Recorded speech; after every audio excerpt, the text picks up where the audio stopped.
자, 우리 친구들, 우리 제목 한번 같이 읽어볼까요?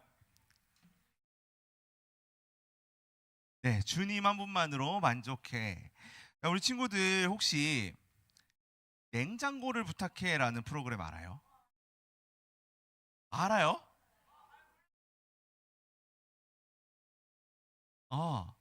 네. 이 프로그램은 2014년도부터 2019년도까지 방영했던 프로그램이에요. 우리 2014년생들 있죠? 4학년 친구들이 2014년생이더라고요.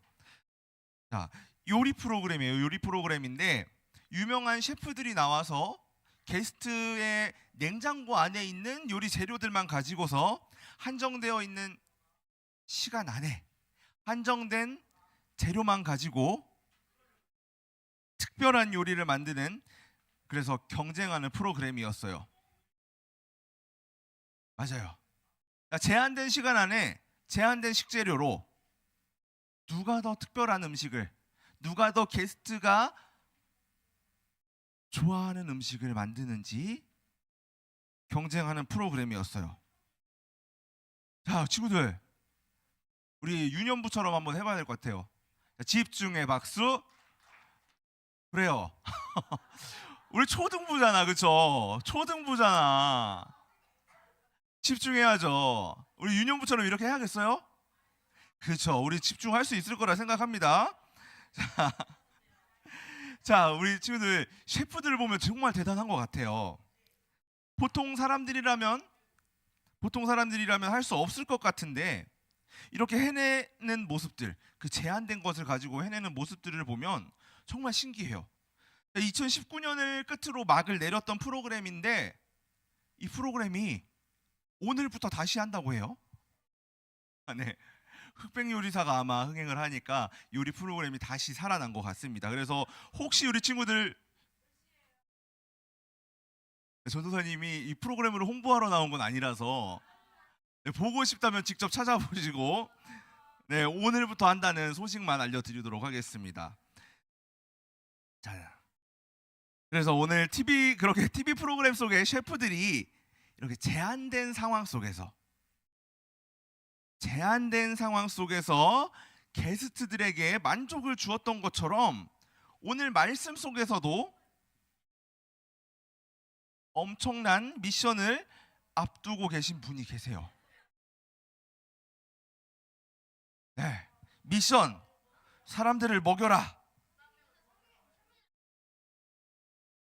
네, 엄청난 미션이에요. 냉장고를 부탁해랑 비교가 안 되는 것 같아요. 자, 재료는 뭐예요? 재료 보리떡 5개랑 물고기 2마리. 장소는 어디예요? 네, 냉장고를 부탁해처럼 이렇게 다 갖춰져 있는 요리 시설이 있는 곳이 아니었어요. 자, 아무것도 없는 들판. 인원은 약 2만 명. 자, 성경에는 5천 명이라고 기록되어 있는데요. 성경에는 성인 남자들의 숫자만 세워서 5천 명이라고 말을 하고 있어요. 그래서 남녀노소의 숫자를 다 합친다면 약 2만 명 정도 됐을 거다라고 여러 성경을 연구하는 신학자들은 이야기합니다. 자, 우리 친구들 이런 상황 속에서 해낼 수 있을 것 같아요? 유명한 셰프들 가능할까요? 셰프들은 안 될 것 같아요. 자, 이 미션을 수행하시는 분은 혹시 누군지 아나요? 맞아요. 모든 이들에게 만족을 주실 수 있는 예수님입니다. 친구들, 우리가 공부하죠, 친구들. 안 하는 친구들도 있고, 네. 우리 문제를 풀다 보면은 머리 아파요, 그렇죠? 머리 아파요. 공부하다 머리 아픈데 이런 시험 문제들을 보면은 계속해서 같은 문제가 반복되는 걸 본 적이 있나요, 혹시? 없어요? 혹시 이든이한테 한번 물어볼까요? 자, 문제를 풀다 보면 이 문제집에서 풀던 문제가 다른 문제집에서 나온다든지, 학원에서 뭐 몇 년치의 문제를 푸는데 똑같이 반복되는 문제를 본 경험이 있나요? 네, 있어요. 자, 우리 6학년 이든이는 있다고 합니다. 네, 반복되긴 하죠, 그렇죠? 왜 반복될까요? 그 문제가 왜 반복돼서 나오고 있을까요? 학교에서 가르치니까. 이 문제를 꼭 풀으라 왜 꼭 풀어야 될까? 중요하니까요. 그렇죠? 맞아요. 우리 친구들 중요하다는 이야기예요. 계속해서 반복된다는 것은 그만큼 중요하다는 이야기예요. 우리가 오늘 보는 이 오병이어의 사건은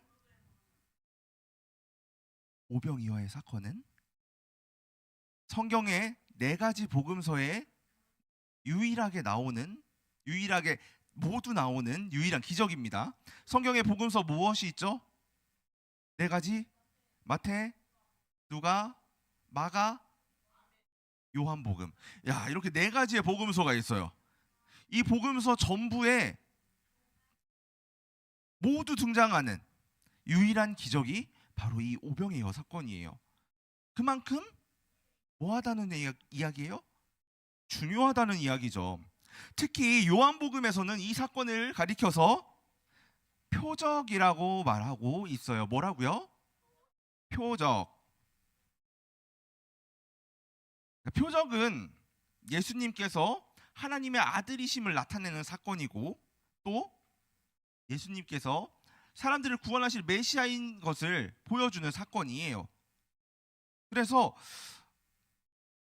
하나님의 아들이신 하나님이시다라는 것과 예수님께서 백성들을 구원할 메시아라는 것을 보여주셔서 사람들로 하여금 뭘 갖게 만들어요?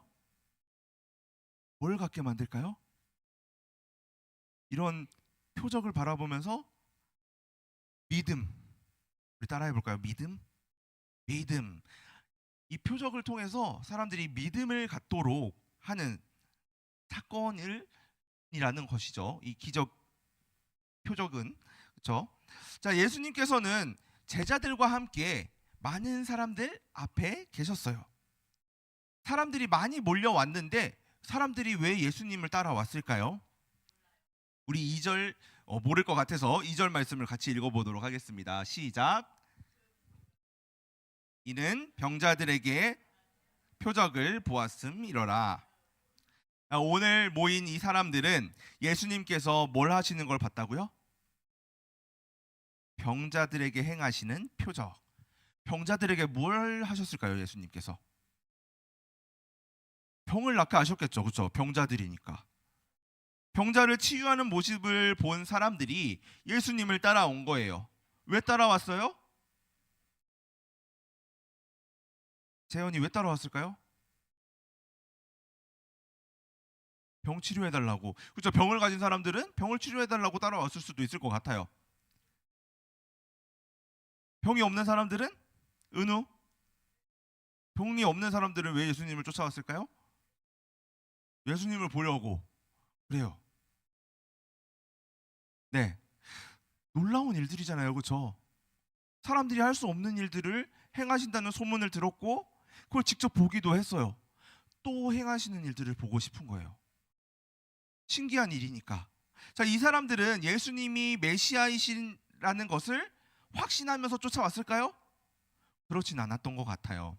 예수님이 우리를 구원하시는 구원자라는 것을 믿고 따라왔다기보다는 신기한 일들을 행하시니까 어떻게 하나 한 번 더 보고 싶어서 그렇게 모인 사람들이 대부분이었을 거예요.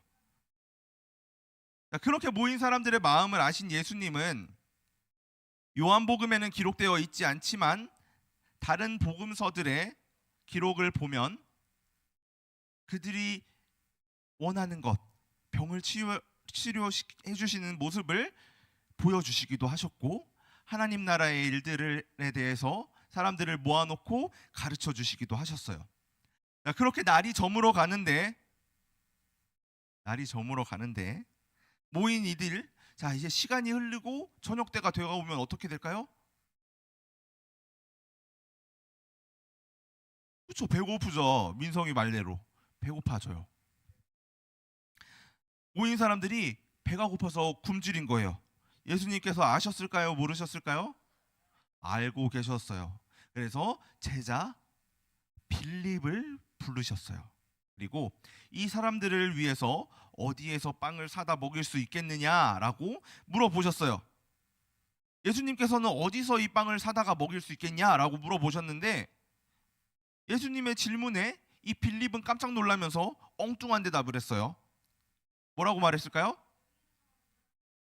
이 사람들을 다 먹이려면은 조금씩만 먹게 하더라도 200데나리온의 돈이 필요할 것입니다.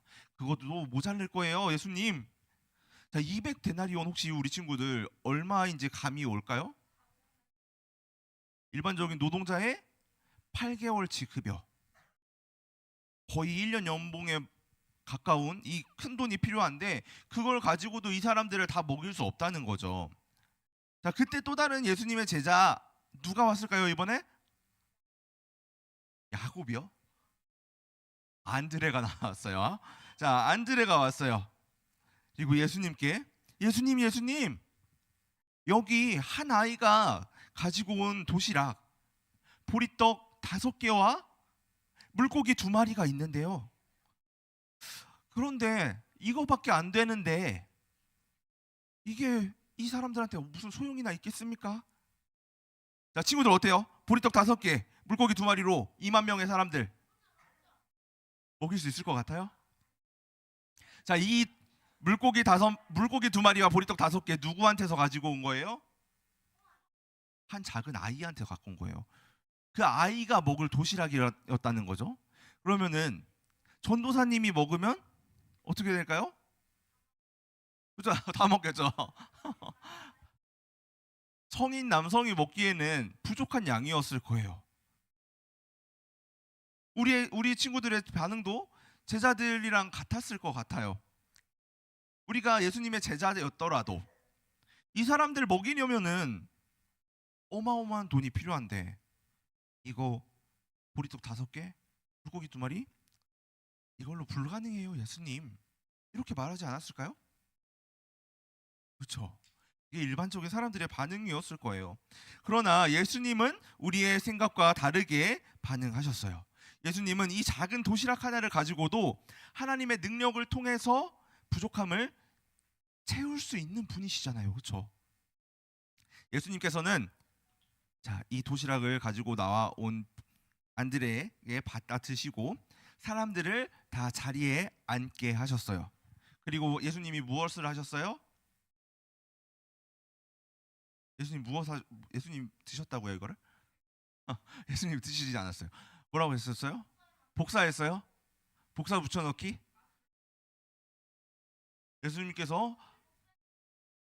예수님께서는 하나님께 감사 기도를 했어요. 감사 기도. 그리고 사람들에게 나누어 주기 시작하셨어요. 결과는 어떻게 되었을까요? 겁나 많아졌어요. 복사됐어요.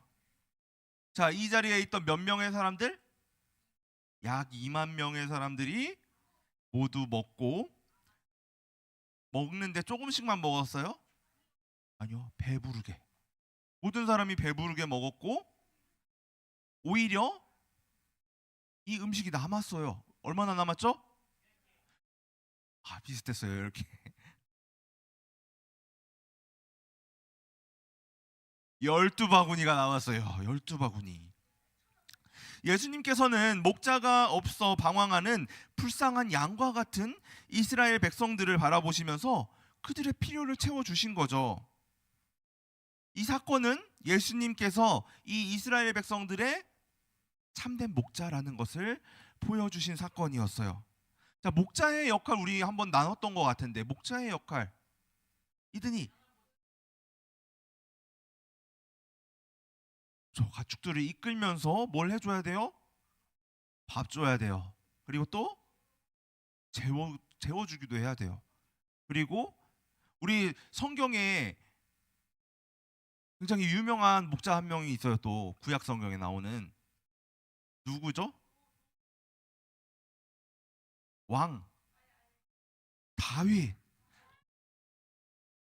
자, 목자의 역할 뭐 했을까요? 다윗은 양이 물려가면 사자의 입을 사자를 잡아서 이 양을 구해오기도 하고, 자, 양을 보호하고 먹이고 양을 쉬게 하는 것이 바로 목자의 역할이죠. 예수님께서는 참된 목자로서 양된 이스라엘을 먹이신 거예요. 예수님께서 보여주신 이 오병이어 사건, 이 사건은 우리의 필요를 필요를 아시는 주님께서 그 필요를 뭐 해주신 거예요? 채워주신 사건이었어요. 이 사건은 하나님의 능력을 보여주신 사건이죠. 자, 전도사님이 처음에 표적에 대해서 이야기를 했어요. 표적 뭐라고 했죠? 네, 네, 예수님이 하나님의 아들이신 것, 그리고 이 사건을 통해서 하나님을 믿을 수 있게, 구원받을 수 있게 하시는 사건이라고 했죠. 네, 네. 우리 예배 끝나고 질문할까요? 네. 자, 예수님께서는 이렇게 이 사건을 통해서 예수님이 하나님의 아들이시라는 것과 하나님이시라는 것과 자신의 백성들을 구원하실 메시아라는 것을 보여주셔서 믿음을 가질 수 있게 하시는 사건이라고 했어요. 표적. 예수님은 이 사건들을 통해서 하나님의 능력을 나타내셨고, 사람들이 지금 배고파하는 것을 채워주셨던 것처럼 이 사람들이 그토록 바래왔던 구원을 주실 유일하신 분을 이라는 것을 보여주셨다는 거예요. 이 사건을 통해서 하나님께서는 우리의 필요를 아시고 그것을 채워주시는 분이에요.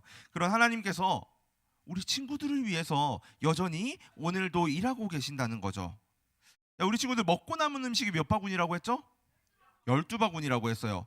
이 12바구니라는 의미는 그들이 풍족히 먹고 이렇게 많은 음식이 남았다는 것은 하나님의 은혜가 넘치도록 충만했다라는 것을 상징하는 것이에요.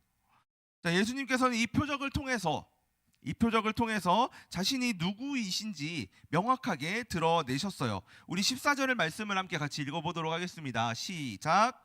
그 사람들이 예수께서 행하신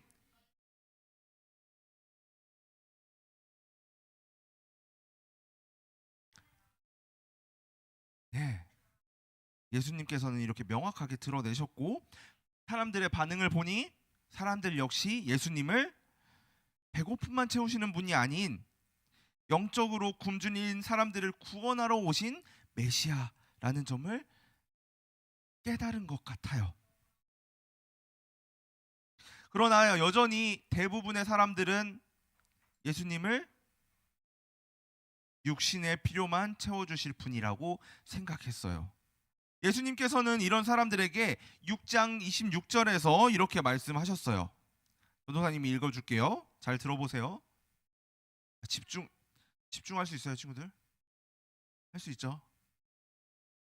자, 6장 26절에서 예수님께서는 이렇게 말씀하셨어요. 너희가 나를 찾은 것은 표적을 본 까닭이 아니요 떡을 먹고 배부른 까닭이로다. 예수님께서는 사람들이 단순히 떡을 먹고 배부른 것에만 만족하고 많은 것이 아니라 더 깊은 영적인 배고픔을 깨닫고 그것을 채우기 위해 예수님을 찾는 사람들이 되기를 바라신 거예요. 요한복음 6장 35절에서 예수님은 이렇게 말씀하셨어요. 우리 이번에는 같이 읽어볼까요? 시작. 나는 생명의 떡이니 결코 줄이지 아니할 터이요 나를 믿는 자는. 예수님의 이 말씀은 무슨 뜻일까요?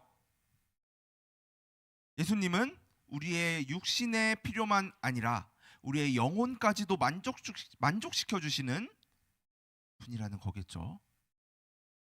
그리고 우리가 세상에서 아무리 많은 것을 가져도 우리의 영혼은 갈급할 수 있다는 거예요. 그렇기 때문에 우리는 뭐를 구해야 돼요? 육신의 배고픔을 채워주길 구해야 될까요? 영혼의 갈급함을 채워달라고 해야 될까요? 그렇죠. 그렇게 영혼의 갈급함을 채우기 위해서는 무엇이 필요해요? 예수님을 믿고 의지해야 된다는 거예요. 예수님을 믿고 의지하는 사람은 더 이상 목마르지 않고 참된 만족을 누릴 수 있게 되는 거죠. 친구들, 우리가 세상에서 아무리 좋은 것을 가지고 있다고 해도 우리한테 예수님이 없다면 우리가 참된 만족을 얻을 수 있을까요? 잘 모르겠어요. 우리가 정말 많은 것을 누리고 살아가요. 그런데 예수님을 믿지 않아서 결국 죽고 나서 지옥에 간다고 한다면 그게 정말 나에게 좋은 것일까요? 아닐 것 같아요. 우리가 예수님을 믿고 따를 때 우리는 우리의 마음과 영혼이 가장 깊은 평안과 기쁨을 얻을 수 있게 되는 거죠. 그렇다면 우리가 어떻게 예수님을 생명의 떡으로 받아들이고 살아갈 수 있을까요? 첫 번째, 예수님을 믿어야겠죠. 예수님께서 우리를 위해 십자가에 달려 돌아가셨고 우리의 영원한 생명을 위해서 다시 부활하셨다는 사실을 우리는 믿어야 돼요. 자, 두 번째, 예수님의 말씀을 먹어야 돼요. 성경은 우리의 영혼을 살리는 영적인 양식이에요.